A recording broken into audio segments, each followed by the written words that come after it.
Melhor e Mais Justo de hoje fala sobre o atendimento à saúde da população masculina, dos homens no Brasil. Na tentativa de reverter esse diagnóstico que nós discutimos no primeiro bloco, desde 2009 o Brasil conta com a Política Nacional de Atenção Integrada ao Homem. Mas esse programa do Ministério da Saúde anda a passos lentos, ao que a gente pode ver. Está presente em apenas cerca de 2,5% dos municípios brasileiros. Opinião de vocês, quais são as principais dificuldades institucionais e estruturais para implementar essa política de maneira mais generalizada?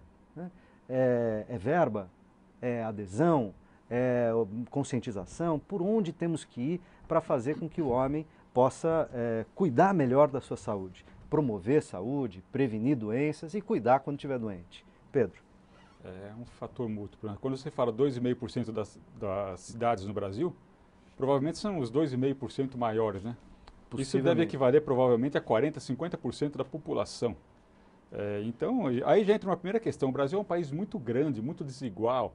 Você tem uma dificuldade, às vezes, de postar profissionais de saúde em várias áreas do país.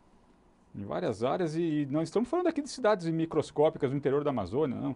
A gente ouve frequentemente na imprensa comentários, ou anúncios, ou convites para médicos trabalharem em cidades no interior de São Paulo, ou em outros centros. Exatamente, essa dificuldade de você alocar profissionais é uma coisa importante, a dificuldade de recursos técnicos, levar o médico para algum lugar é importante, mas o médico sozinho pouca coisa pode fazer. Formar, ele precisa de uma médicos equipe, também. Então, a formação. gente tem eventualmente excessos em algumas localidades e falta em outras, não é isso?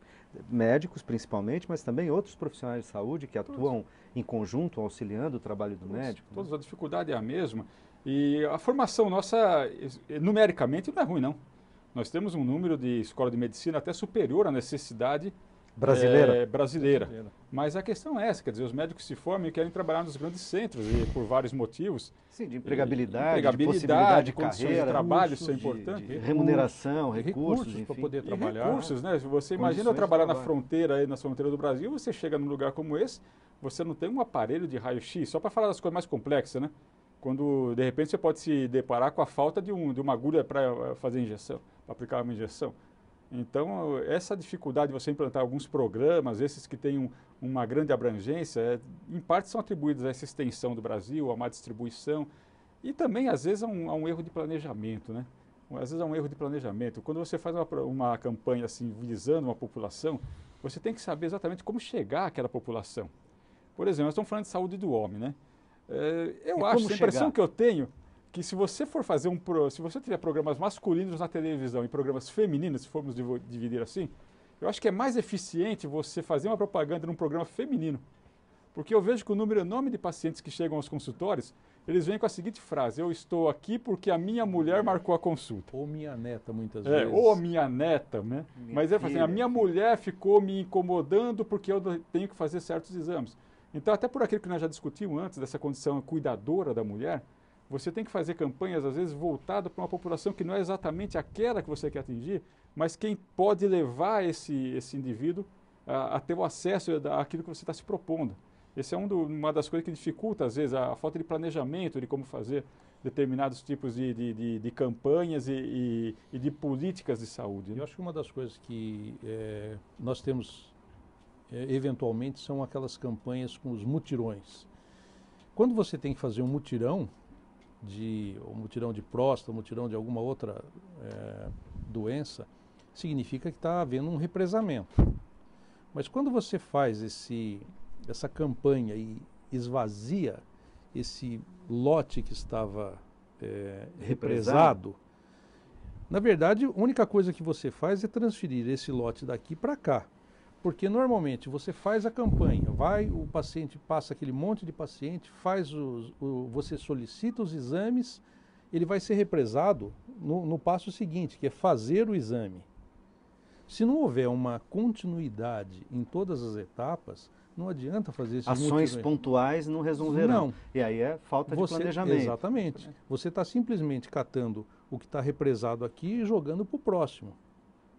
Só que daí ele sai daqui, vai fazer o exame, passa um tempão lá represado, daí vão fazer uma campanha para fazer os ultrassons, os exames de PSA, para depois voltar para o médico de origem. Só que como foi feito o mutirão, o médico de origem o dele PSA, não é... só para explicar para o telespectador que não é urologista. Sangue, que é o antígeno prostático específico, que é um dos exames que nós utilizamos no rastreamento de câncer de próstata. Na verdade, você está jogando para a próxima etapa. E depois que ele foi para essa outra etapa, para ele voltar para o médico de origem dele, muitas vezes a coisa correu 6 meses, 1 ano. Quando Então, volta, né? Quando volta. Quer dizer, quando não começa a peregrinação. Se nós falarmos novo, em né? termos de hipertrofia prostática ou de câncer de próstata, 1 ano é um tempo relativamente não muito extenso. Se nós estivermos falando de um tumor de bexiga, a coisa é uma monstruosidade de tempo. Eu posso entrar um pouco nessa área aí, mas... o Pedro, que mexe muito com a parte de onco. Eu que mexo com essa parte de câncer, assim, eu vejo muito isso aí. É uma coisa interessante, nós estamos vivendo um momento político agora, e algumas pessoas veem a televisão falar que fizeram um mutirão de A, B ou C. Essa pessoa só fez o mutirão de A, B ou C no último ano do mandato dele, porque nos 3 anos anteriores ele não fez o beabá, ele não fez o básico. Então aquela coisa se represou, e aí ele pega assim alguns grupos de estudantes, alunos, médicos, voluntários, e fazem aquele fuzuê com a imprensa. Faz tudo. barulho, né? Faz aquele barulho, né? É muito legal isso aí para dar mídia, para dar ibope, para dar retorno político. Mas isso é uma das coisas que a gente vê o que é o mau planejamento. Se você tinha condições de examinar 1000 pacientes num mutirão feito a cada 4 anos, por que você não usou esse mesmo dinheiro e não examinou 250 por ano? Todos os anos. De maneira acompanhada, né? Exatamente. E não apenas pontual. Paulatina, não fazendo essas coisas que sobrecarregam o serviço, essas coisas midiáticas aí que pouco retorno dão, sabe?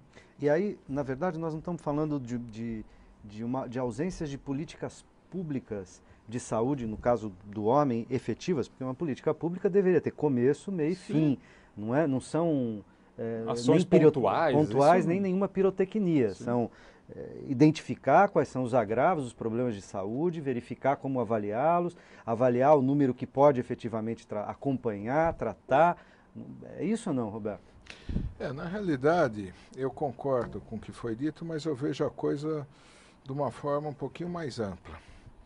Eu acho que nós temos um defeito de criticar sempre o erro, e a história do cadastro positivo, ela não é feita em nenhum nível, inclusive com ações governamentais. O que é o cadastro positivo? Não, o que eu quero dizer é o seguinte, existe muita coisa positiva, o Ministério da Saúde, os programas de saúde do Brasil, existem programas maravilhosos, você pega o programa de AIDS, você pega o programa de vacinação e muitos outros, e o programa de saúde do homem foi uma iniciativa, no meu modo de ver, muito louvável, porque nós já vimos nos blocos anteriores que o homem, ele tem uma abordagem diferente, inclusive como chegar até ele. Então, se você pegar uma pessoa envolvida em marketing, propaganda, ele vai efetivamente ter fórmulas diferentes para se chegar no homem e para se chegar na mulher. E eu vejo esse programa com muito bons olhos. E quem lê esse programa vai ver que tem uma série de virtudes. E muitas vezes nos municípios não se lê, não se tem a permeabilidade e se perde até recursos que o governo federal, por exemplo, disponibiliza, estadual, etc., por conta de você não sentar, não planejar e não efetivar isso. Então eu vejo em muitas secretarias, eu estou falando de forma genérica, evidentemente que não são todas, deveriam ler esses programas e ser permeáveis a isso. E às vezes existem até algumas picuinhas que não dá para entender.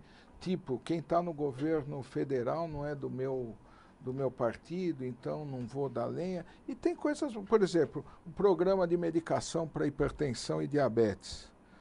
Diabetes é um problema sério de saúde, são 170 milhões no ano 2000 de diabéticos. No mundo. Mas 170 milhões.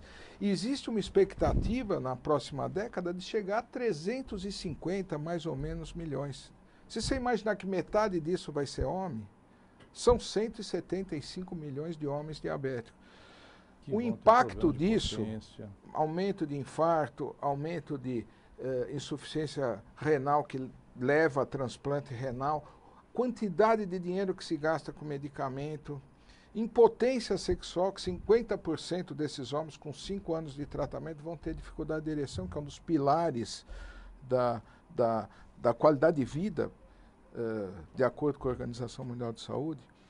Então, evidentemente que nós temos direito a cometer erros. No bloco anterior eu citei algumas instituições sérias que têm um monte de coisa de valor, mas que erraram. E se corrija o erro, né?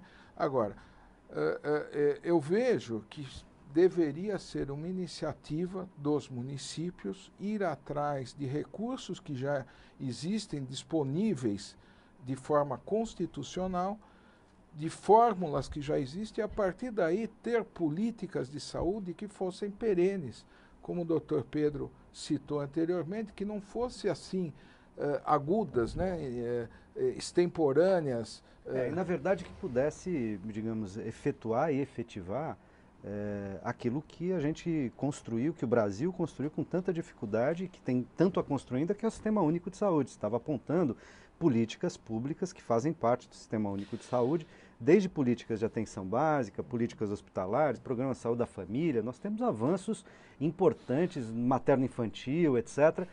E a política, uma política para a saúde do homem, além de muito recente, esbarra nas questões culturais, etc., que vocês apontaram. E se você me permitir, Tuto, até é isso que está sendo feito aqui, está se ancorando, mas que os sindicatos também têm uma atuação mais forte em se exigir isso. Porque o movimento sindical, ele é muito importante em tudo no país, especialmente na história política desse país. E que ele também pressione a se melhorar a qualidade da saúde da população, através de atitudes que sejam perenes, independente de quem esteja no poder. E o SUS salvo engano, e acho que não tem, né?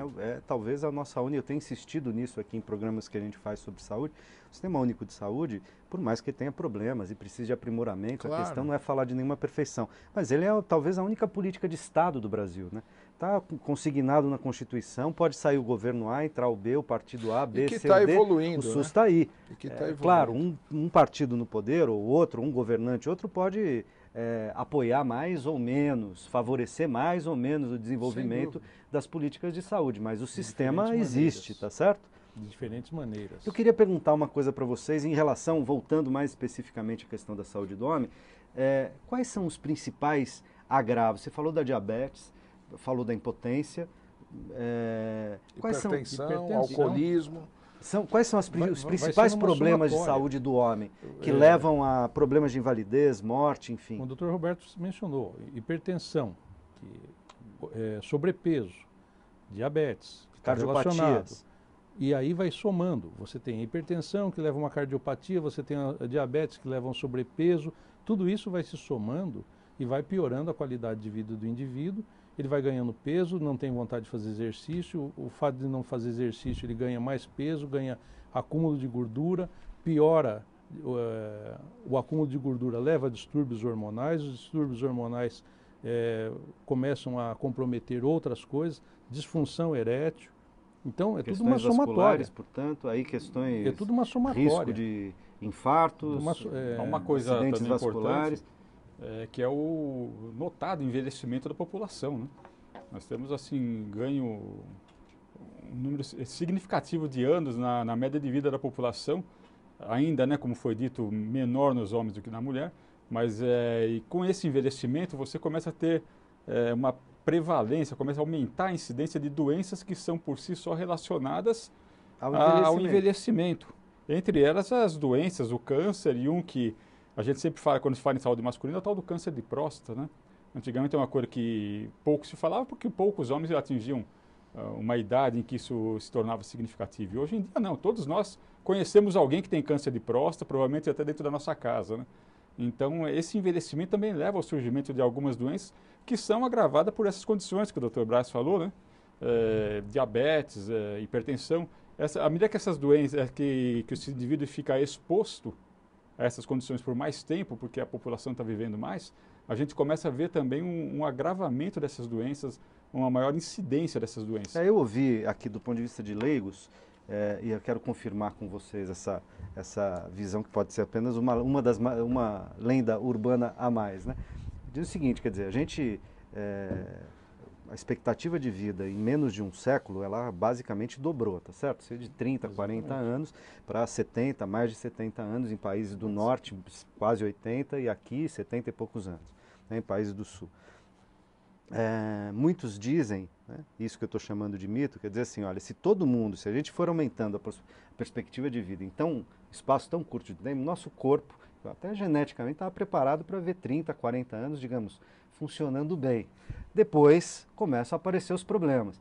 Portanto, se você viver 100 anos, 90, 100, 110, 120 anos, todo mundo terá doenças, por exemplo, como câncer, todo mundo, ou quase todo mundo, quer dizer, a incidência será enorme.